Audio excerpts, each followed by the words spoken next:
հենց հիմա վեր կկենամ, միայն մի րոպե համբերություն, դեռ այնքան լավ չեմ, ինչպես կարծում էի, սակայն արդեն լավ եմ զգում, ինչպես կարող է նման բան պատահել մարդու,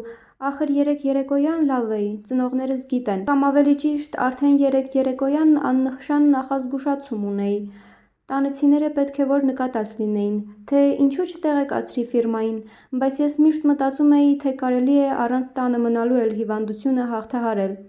Պարոն հավատարմատար, խնայեք ծնողներիս, քիչ առաջվա ձեր նախատինքների համար ոչ մի հիմք չկա, դրանց մասին ինձ ախր ոչինչ չեն ասել, գուցե դուք չեք կարդացել իմ ուղարկված վերջին պատվերները, իմիջիայլոց, հենց ժամը 8-ի գինեսքով ես կմեկնեմ, մի քանի ժամվա հանգիստը կազդուրեց ինձ, պարոն հավատարմատար, դուք ժամանակ մի վատնեք, ես ևս անմիջապես ֆիրմա կգամ, բարի եղեք իմ ասածները հայտնել շեֆին ու երաշխավորել ինձ համար։ Գրեգորը հեշտորեն երևի անկողնում ձեռք բերված վարժվածության շնորհիվ մոտեցել էր սնդուկին և փորձում էր դրան հենվելով ուղղվել։ Նա իրոք ուզում էր դուռը բացել, երևալ մյուսներին ու հավատարմատարի հետ խոսել։ Նա ձգտում էր իմանալ, թե այդ պահին իրեն տեսնած ցանկացողները ինչ կասեին։ Եթե մախենային, ապա Գրեգորին հարկ չէր լինի որևէ բանի համար պատասխան տալ և կարող էր հանգիստ լինել, իսկ եթե հանգիստ ընդունեին, ապա ինքն էլ անհանգստանալու ոչ մի պատճառ չէր ունենա, և եթե շտապեր, ժամը 8-ին իսկապես կկարողանար կայարանում լինել։ Նա սկզբում մի քանի անգամ սահեց սնդուկի հարթ մակերևույթի վրայից, հետո վերջին անգամ թափ առավ ու առանց մարմնի ներքնամասի ցավերին, թեկուզ ինչքան էլ որ այրում էին, ուշադրություն դարձնելու, ուղիղ կանգնեց, հետո ընկավ մոտակա աթոռի թիկնակին, ոտիկներով ամուր բռնեց եզրերից, այդ դիրքով տիրապետեց իրեն ու լռեց, քանի որ հիմա կարող էր լսել հավատարմատարին։ Թեկուզ մի բառ հասկացա՞ք, ծնողներին հարցրեց հավատարմատարը, արդյոք մեզ հիմարի տեղ չի դնում։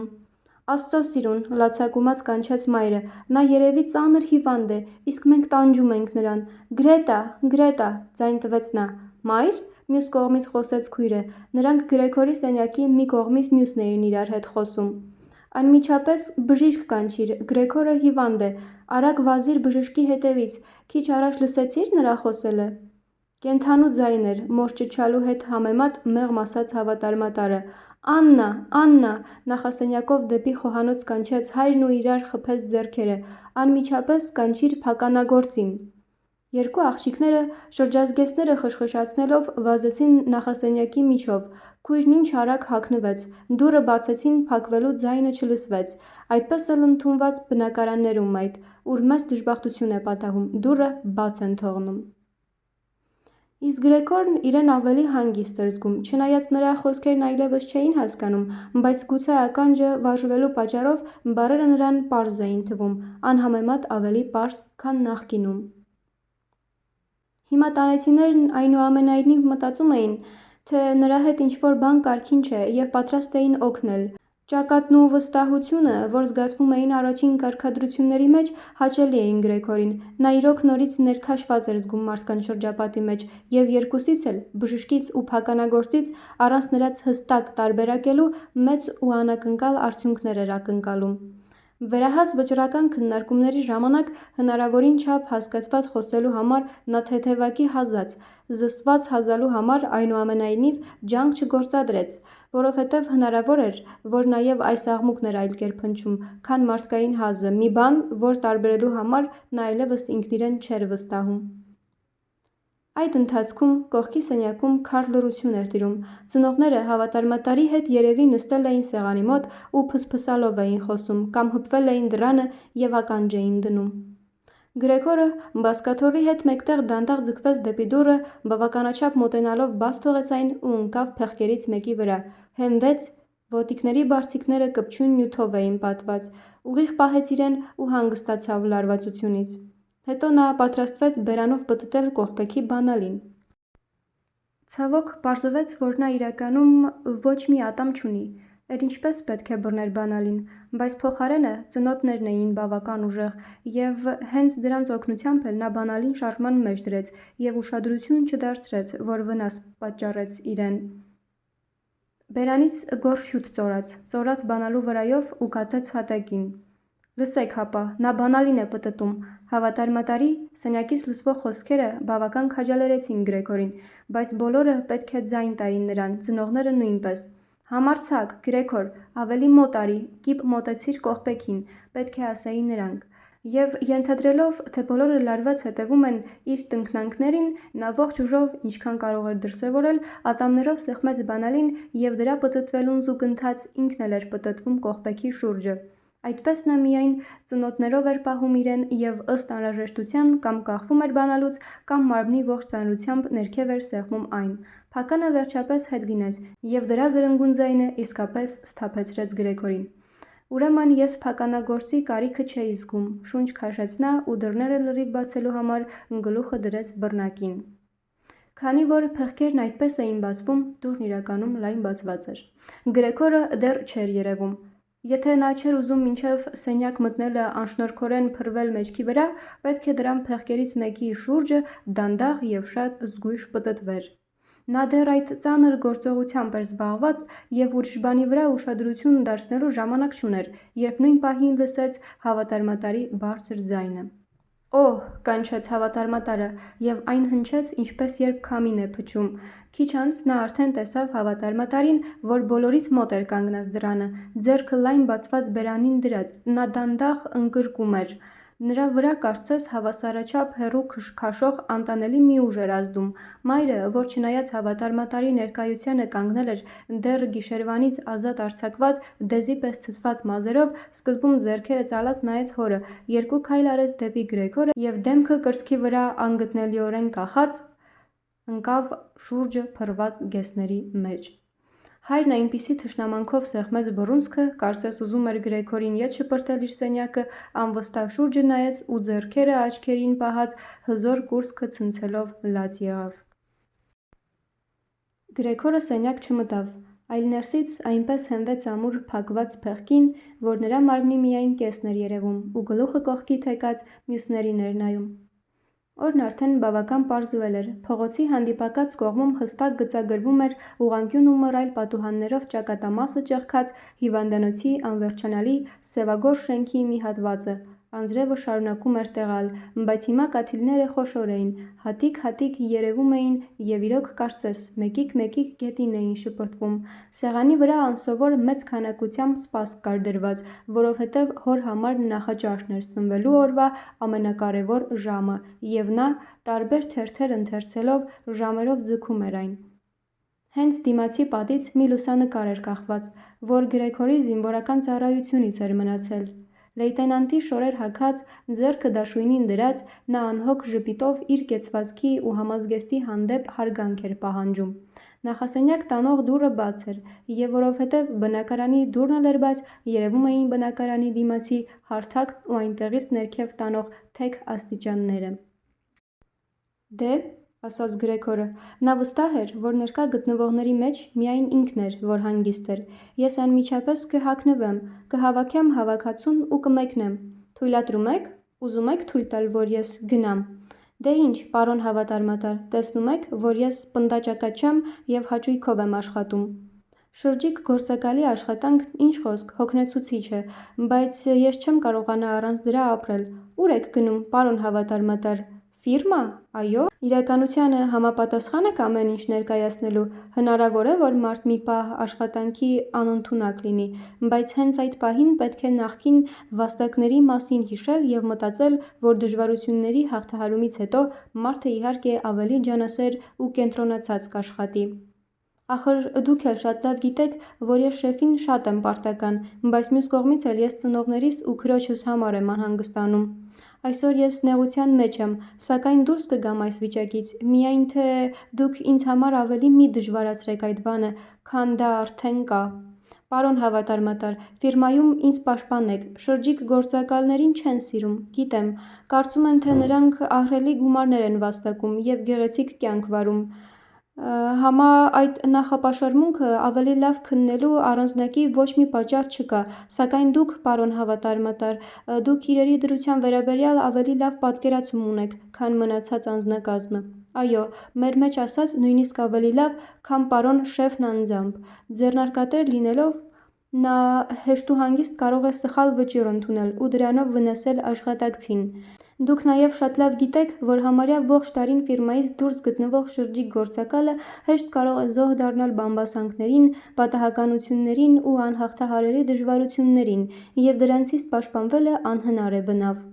Որովհետև դրանց մասին նա մեծ մասամբ ոչինչ չի իմանում և գործուղումը հոգնած վերջացնելուց հետո տանը որպես նվեր սեփական կաշվի վրա այն հետևանքներն է զգում, որոնց պատճառների մեջ թափանցելն այլևս անհնար է։ Պարոն հավատարմատար, առանց ինձ մի բան ասելու և ցույց տալու, որ դուք թեկուզ աննշան չափով արդարացնում եք ինձ, մի հեռացեք։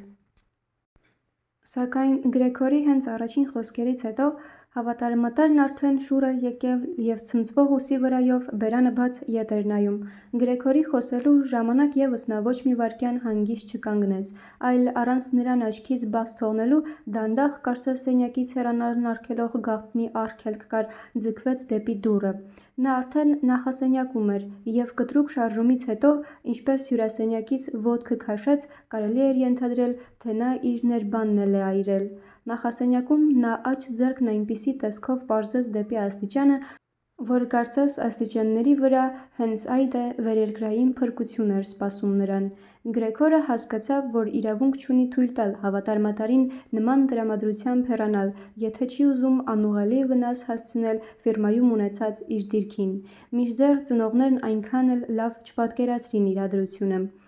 Երկար տարիների ընթացքում նրանք այն համոզմանն էին հանգել, թե Գրեգորն իր կյանքը ֆիրմայում ապահովել է, և դրանից բացի, պահի հոգսերով ծանրաբեռնված նրանք այնքան անելիք ունեին, որ կանխագուշակելու ամեն մի կարողություն կորել էր իսպառ։ Սակայն Գրեգորը հեռատես էր, հավատարմատարին անհրաժեշտ էր ետ պահել, հանգստացնել, համոզել ու ի վերջո իր կողմը տրամադրել։ Դրանից էր կախված Գրեգորի ու ողջ ընտանիքի ապագան։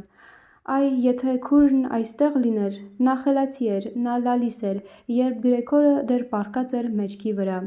Հավատարմատարը, այդ կնամոլը, իհարկե, հնազանդորեն կենթարկվեր քրոջ կամքին։ Քույրը կփակեր բնակարանի դուռն ու նախասենյակում կփարատեր նրա սարսափը։ Բայց Գրետան տանը չէր, հարկավոր էր անձամբ գործել։ Առանց մտածելու, որ դեռ բոլորովին անծանոթ է շարժվելու իր այժմյան հնարավորություններին և որ իր խոսքերը հնարավոր է շատ հավանական է նորից ոչ ոք չէր հասկացել, նա թողեց դրան փեղկն ու հրվեց բացվածքի միջով ուզեց գնալ հավատարմատարի կողմը, որ ծիծաղելի կեցվածքով երկու ձեռքով բռնել էր հարթակի բազրիքից, բայց հենարան փնտրելով կարճ ճիչ արձակեց ու ընկավ բազմաթիվ ոտիկների վրա։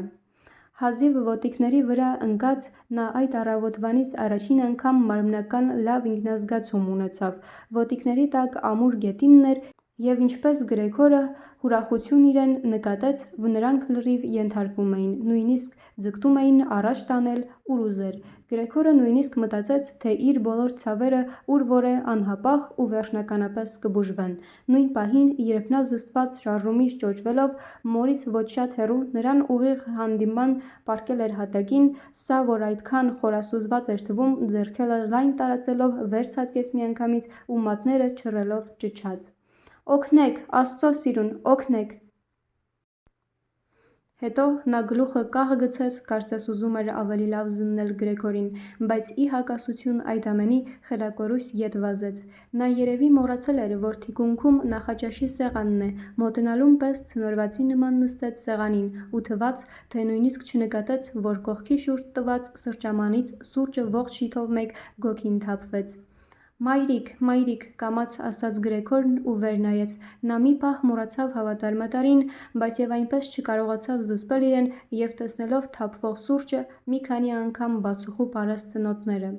Նրա տեսքից վախեցած մայրը նորից ճչաց, փախավ սեղանից ու ընկավ ընդառաջ տապող հոր ձեռքերի մեջ։ Սակայն այժմ Գրեգորը ծնողների մասին մտածելու ոչ մի րոպե ժամանակ չուներ։ Աստիճանների վրա կանգնած հավատարմատարը դունչը բազրիքին էր հենել ու վերջին անգամն էր այս կողմը նայում։ Նրան հասնելու հաստատ մտադրությամբ Գրեգորը թափ առավ։ Հավատարմատարը երևի մի բան կասկածել էր, ցատկեց բազմաթիվ սանդղակների վրայով ու անհետացավ։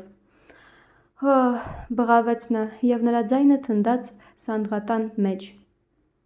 Ցավոք, հավատարմատարի փախուստը մինչ այդ իրեն համեմատաբար զուսպ պահած հորն էլ երևի լիովին շփոթեցրեց, որովհետև փոխանակ ինքը հավատարմատարի հետևից վազեր կամ գոնե հետապնդելու ընթացքում Գրեգորին չխանգարեր, նա աջ ձեռքն արավ հավատարմատարի ձեռնափայտը, որ վերջինս գլխարկի ու վերարկուի հետ բազկաթոռին էր թողել, ձախ ձեռքով մի մեծ թերթ վերցրեց սեղանից և ոտքերը թփթփացնելուն զուգահեռ ձողն ու թերթը ճոճելով սկսեց Գրեգորին քշել իր սենյակը։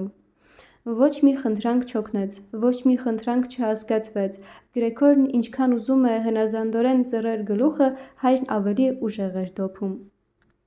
Չնայած սառը եղանակին, մայրը բացել էր սենյակի պատուհաններից մեկը և բավական առաջ թեքված դեմքը սեղմել էր ափերի մեջ։ Նրբանցքի ու սանդղատան միջև ուժեղ միջանցիկ քամի առաջացավ։ Պատուհանի վարագույրները վեր ճախրեցին, սեղանի թերթերը խշխշացին, առանձին թղթեր թռան հատակին։ Հայրն անխնա քշում էր Գրեգորին ու վայրենու նման սուլական հնչյուններ էր արձակում։ Ետընթաց շարժվելը Գրեգորի համար անսովոր էր, շատ դանդաղ էր ետ գնում։ Եթե նա կարողանար շրջվել, անմիջապես կհայտնվեր իր սենյակում, բայց վախենում էր ժամանակ վատնող շրջապտույտով հորը համբերությունից հանել, որովհետև ամեն րոպե սպասում էր, թե նրա ձեռքի ձողը ուր որ է մահացու հարվածքը հասցնի մեջքին կամ գլխին։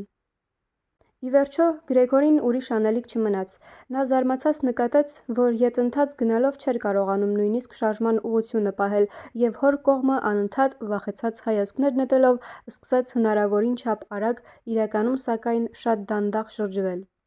Հայրը երևի հասկացավ որդու բարի մտադրությունը և ընթացքում արդեն չէր խանգարում նրան, այլ ձողի ծայրով նույնիսկ այս ու այն կողմ էր ցույց տալիս, ղեկավարում էր նրա շրջվելու շարժումները, եթե հոր անտանելի սուլոցը չլիներ։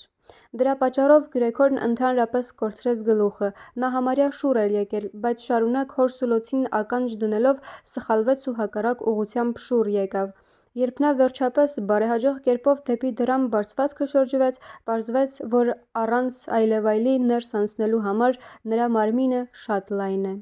Հայրն իր այժմյան տրամադրության մեջ ինչ խոսք նույնիսկ չէր էլ մտածում մյուս փեղկն էլ բացել ու Գրեգորին անցնելու համար բավական տարածություն տրամադրել։ Նրա միակ ցանկությունն այն էր, որ Գրեգորը հնարավորին չափ շուտ գնար իր սենյակը։ Որոշակի դժվարությունների հետ կապված նախապատրաստություն, որ թերևս անհրաժեշտ էր Գրեգորին ուղղվելու և այդպես սենյակ անցնելու համար, հայրը երբեք թույլ չէր տա։ Նա այնպես էր առաջ քշում Գրեգորին, կարծես նրա դիմաց ոչ մի խոչընդոտ չկար, իսկ ուղեկցող աղմուկը, որ Գրեգորի թիկունքում էր հնչում, այլևս ծնող հոր ձայնը չէր։ Այժմ էլ ինչ կատակ կարող էր լինել։ Թող լինի ինչ լինելու է, մտածեց Գրեգորն ու խցկվեց դռան մեջ, մարմինը մի կողմով բարձրացավ, թեք պառկեց բացվածքի մեջ, կողքը լրիվ քերվել էր, վերքոթվել, սպիտակ դռան վրա զզվելի հետքեր մնացին։ Շուտով նա ամուր լռվեց ու այլևս չէր կարող ինքնուրույն շարժվել, որովհետև օդի մեջ կախված վերևի ոտիկները կուչուձիգ էին լինում, ներքևինները ցավագնորեն սեղմվել էին։ Հայրն այդ վիճակի համար իսկապես փրկարար քացի հասցրեց, ու նա, ուժեղ արյունոտվելով, սենյակ թռավ։ Գրեգորը միայն երեկոյան մթնշաղին արթնացավ ուշաթափության նման ծանր քնից։ Եթե նրան չխանգարեին էլ, նա շատ շուտ չէր արթնանա, որովհետև քունն առել էր ու հիմա բավական հանգիստ էր զգում իրեն։ Սակայն նրան թվաց, թե արթնանալու պատճառը ինչ-որ մեկի թեթև ոտնաձայնն էր ու դեպի նախասենյակ տանող դռան զգույշ փակվելը։ Փողոցի էլեկտրական լամպերի գունատ լույսը այս ու այնտեղ էր ընկել առաստաղի ու կահույքի վերին մասերի վրա, իսկ ներքևում Գրեգորի մոտ մութ էր։ Նա նոր էր սովորում շոշափուկներից օգտվել և դրանցով անվար շոշափելով հրվեց դեպի դուռը, նայելու, թե ինչ էր պատահել այնտեղ։ Նրան թվում էր, թե մարմնի ձախ կողմում տհաճորեն ձգված երկար սպի կա, իսկ ոտքերի երկու շարքով իրոք ստիպված էր ինչպես հարկն է կաղալ։ Ճաշից առաջ կատարված դեպքերի ընթացքում մի ոտքն, ի դեպ, ծանր վնասվել էր ու հիմա անկյանք քարշ էր գալիս, հրաշք էր, որ մի ոտքն էր վնասվել։ Միայն դռների մոտ նա նկատեց, թե ինչն էր իրեն այս կողմը գայթակղել, ուտելիքի հոտ էր գալիս, քաղցր կաթով լի մի թաս էր դրված այնտեղ, մեջը սպիտակ հացի փոքր կտորներ էին լողում։ Ուրախությունից նա քիչ էր մնում ծիծաղեր, որովհետև հիմա ավելի սոված էր, քան առավոտյան, և գլուխը անմիջապես, համարյա մինչև հոնքերը, սուզեց կաթի մեջ, սակայն շուտով հիասթափված ետ քաշվեց, ոչ սոսկ այն պատճառով, որ նրբազգաց ձախ կողմը դժվարացնում էր ուտելը, իսկ նա կարող էր սնվել, երբ ողջ մարմինն էր ֆնչալով հետն աշխատում էր, այլ որ կաթը, որ առանց այդ էլ նրա ամենասիրած ըմպելիքն էր և հաստատ քույրն էր դրել, դուր չէր գալիս: Այո, գրեթե զզվանքով նա շուռ եկավ թասից ու սողաց դեպի սենյակի կենտրոնը: Դռան ճեղքից նայելիս Գրեգորը տեսավ, որ հյուրասենյակում գազը վառված էր, ու թեև հայրը ճաշից հետո լույս տեսնող թերթերը մոր, երբեմն նաև քրոջ համար բարձրաձայն կարդալու սովորություն ուներ, օրվա այդ ժամին այժմ ոչ մի ձայն չէր լսվում: Ենթադրենք ընթերցանությունը, որի մասին քույրն էր միշտ գրում ու պատմում, վերջերս դուրս էր եկել կիրառությունից, բայց ախր շուրջն էլ էր չափից դուրս լուռ, թեև տունն հաստատ դատարկ չէր: Իսկ ինչ խաղաղ էր ապրում մեր ընտանիքը, ասաց Գրեգորը և անթարթ աչքերը մթությանը հառած, հպարտության մեծ զգացում ունեցավ, որ կարողացել էր ծնողների ու քրոջ համար նման մի գեղեցիկ բնակարանում կյանքի ապահով պայմաններ ստեղծել: Իսկ եթե հանկարծ ողջ հանգիստը, բարեկեցությունն ու գոհունակությունը սարսափելի ավարտ ունենար: Նմանատիպ մտորումների մեջ չխճողվելու համար Գրեգորն անընդհատ շարժվում էր, սենյակում ետ ու առաջ էր սողում և այդպես ավելի լավ էր զգում իրեն: Ողջ երեկոյի ընթացքում մի անգամ սենյակի դռներից մեկը, հետո էլ մյուսը փոքր ճեղքի չափով բացվեց ու արագ փակվեց նորից, երևի ինչ-որ մեկն ուզում էր ներս գալ, բայց չափից դուրս շատ էր երկմտում: Վարանող այցելուին ինչ-որ ձևով ներս բերելու կամ գոնե նրա ով լինելը իմանալու մտադրությամբ Գրեգորը անմիջապես հյուրասենյակի դռան մոտ կանգնեց, սակայն դուռն այլևս չբացվեց, մինչդեռ Գրեգորն սպասում էր իզուր: Առավոտյան, երբ դռները փակ էին, բոլորն ուզում էին ներս գալ, այժմ նա բացել էր մի դուռը, մյուսներն, ըստ երևույթին, օրվա ընթացքում էին բացել, սակայն ոչ ոք չէր գալիս, իսկ բանալիները դրսի կողմից էին մտցված փականի մեջ: Հյուրասենյակում լույսն ուշ անջատեցին, միայն գիշերը, և հիմա հանգիստ կարելի էր կռահել, որ ծնողներն ու քույրը մինչև այս պահը արթուն էին մնացել, որովհետև պարզ լսվում էր, թե ինչպես են երեքն իրար հետ հեռանում ոտնաթաթերի վրա: Մինչ առավոտ Գրեգորի մոտ հաստատ արդեն ոչ ոք ներս չէր գա, և հիմա նա բավական ժամանակ կունենար, որպեսզի անարգել մտածել, թե ինչպես պետք է կարգավորեր իր նոր կյանքը: Սակայն բարձր ընդարձակ սենյակը, ուր ինքն էր արդեն 5 տարի բնակվել և ուր հիմա ստիպված էր տափակ պառկել հատակին, սարսափ էր ազդում նրա վրա, և չկարողանալով իր համար պարզել վախի պատճառը, նա գրեթե չգիտակցված շարժումով, բայց ոչ առանց թեթև ամոթի, շտապ խցկվեց հնաոճ բազմոցի տակ ու թեև այնտեղ չէր կարողանում գլուխը բարձրացնել, իսկ բազմոցը սեղմում էր մեջքը, անմիջապես շատ հարմար զգաց իրեն ու ափսոսաց, որ չի կարող ամբողջությամբ այնտեղ տեղավորել չափից դուրս լայն մարմինը: Կիսաքուն սովորությունից շարունակ արթնանում էր: Հոգսերին ու անորոշ հույսերին դրված, նա այնտեղ անցկացրեց ողջ գիշերն